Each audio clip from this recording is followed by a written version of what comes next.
अस्सलाम वालेकुम जी। आज मैं आपको सिखा रही हूँ आलू की रोटियां यानी कि आलू के पराठे किस तरह बनते हैं। तो आटा आप देख सकते हैं मैंने पहले से गूंद रखा है, और अगर आप मेरी दूसरी वीडियो देखेंगे उसमें आप देख सकते हैं कि आटा किस तरह गूंदते हैं।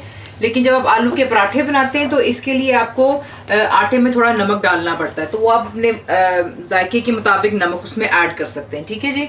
और यहाँ पर आलू हैं यानी कि पोटैटोज, मैंने इन्हें छील कर बॉईल करके अच्छी तरह मैश कर लिया हुआ है। ये तकरीबन 6 से 7 बड़े साइज के रियली लार्ज साइज के पोटैटोज थे जिन्हें मैंने बॉईल करके यहाँ पे रखा हुआ है।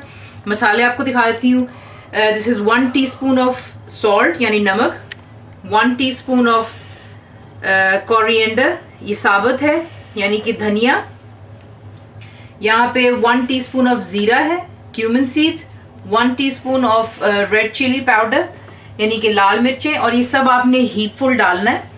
ऑयल या घी आप इस्तेमाल करेंगे पराठे बनाने के लिए, और आलू की फिलिंग के लिए हमें चाहिए ये स्प्रिंग अनियंस होते हैं जिन्हें हम पूके वाले प्याज भी कहते हैं।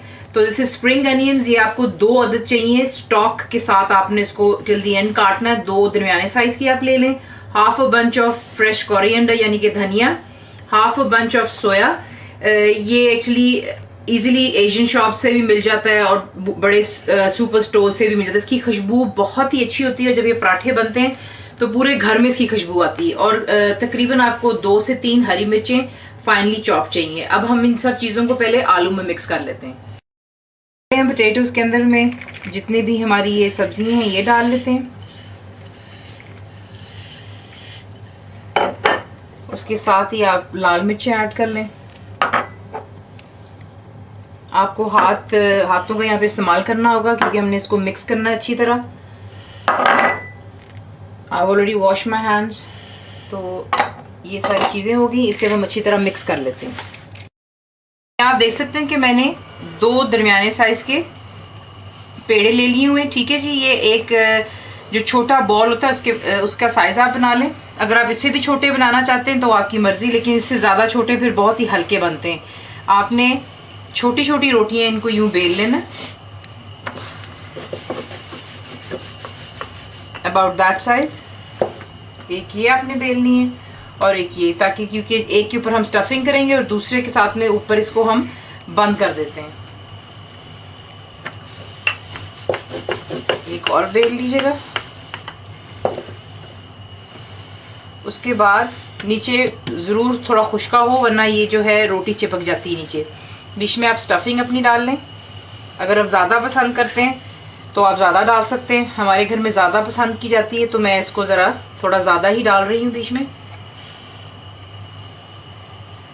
ये स्टफिंग कीजिए, दूसरा पेड़ा लें और आप इसकी साइड्स को आप ज़रा गौर कीजिए कि आपने इसकी जो साइड्स हैं ये आपने बंद करनी है अच्छी तरह फर्मली, वरना ये होता है कि जो स्टफिंग है वो बीच में से निकल जाती है, ठीक है। उसके बाद आप हल्का सा हाथ इस पर यूं रखेंगे, बीच में हवा है,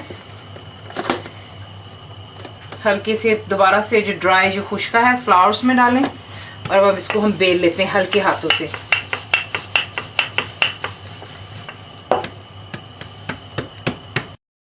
मैंने तवा गरम कर लिया हुआ पहले से। रोटी को उठाइएगा, इस पे यूं डाल दें। पहले हम इसकी एक साइड ब्राउन करेंगे, उसके बाद दूसरी साइड को करेंगे। आप देख सकते हैं कि तवा जो आपने अच्छी तरह गर्म करना होता है ताकि नीचे की साइड पक जाए। आप देख सकते हैं कि ऊपर जो है जो कच्चापन है वो ख़त्म हो रहा है। पहले हम उसकी एक साइड को चेंज करते हैं, ये आप देख सकते हैं। अब दूसरी साइड जो है नीचे से वो हो जाएगी। तब तक हम इसके ऊपर ऑयल लगा लेते हैं।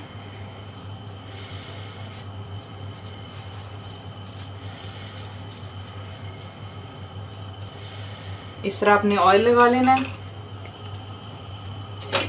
और उसकी साइड चेंज कर लें।